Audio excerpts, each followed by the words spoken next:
It all happened on a cold Monday morning, the kind of morning where the sky was still heavy with yesterday's rain, and the air bit at your skin. Aisha, the quiet girl in class, walked with her head down as usual, hugging her worn-out school bag to her chest. She had always been the kind of student who tried to disappear in a crowd, never talking unless spoken to, never raising her hand in class, never making a scene. But that day, something was about to happen that would change how everyone saw her forever. For months, she had been a silent target for 3 boys who ruled the school hallways like they owned them. They called her names, mocked her clothes, and sometimes knocked her books to the floor just to watch her scramble. She had never told her parents or the teachers. Why? Because she thought it would make things worse. Every night, she promised herself she'd ignore them and get through another day. But bullies don't stop when you ignore them, they push harder. That morning, just before the first bell, she walked past the lockers when she heard the voice she dreaded most. "Hey, scarf girl. Where you running off to?" It was Samir, the ringleader. His friends, Bilal and Imran, were already laughing, closing in from both sides. Aisha's stomach dropped, and her hands tightened on her bag straps. She picked up her pace, but they were faster. In one swift movement, Samir's hand shot out and grabbed the collar of her uniform, yanking her backward so hard she almost fell. The hallway fell silent. Students froze, unsure if they should watch or walk away. Samir smirked and leaned closer. "Why don't you talk, huh? Think you're too good for us?" His friends stood behind him, blocking her escape.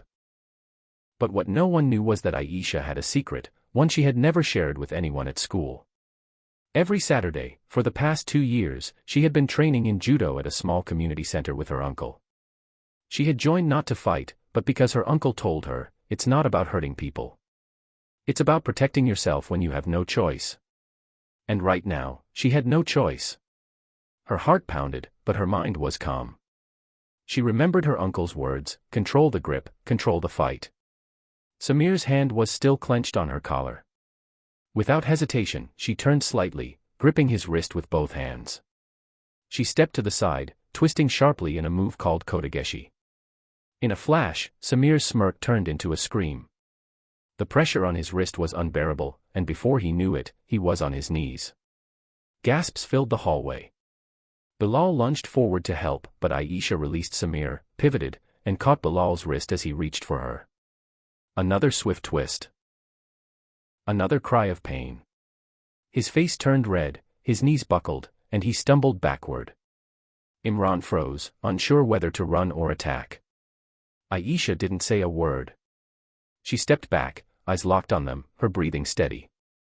Her stance was firm, not aggressive, but unshakable. The boys stared at her like they were seeing her for the first time. "You," Samir stammered, clutching his wrist. "What the hell was that?" Aisha straightened her collar and simply said, "Self-defense." Then she walked past them, leaving the entire hallway in stunned silence. But that wasn't the end. The bullies didn't stop instantly. Over the next week, they tried to intimidate her again, but now, something was different.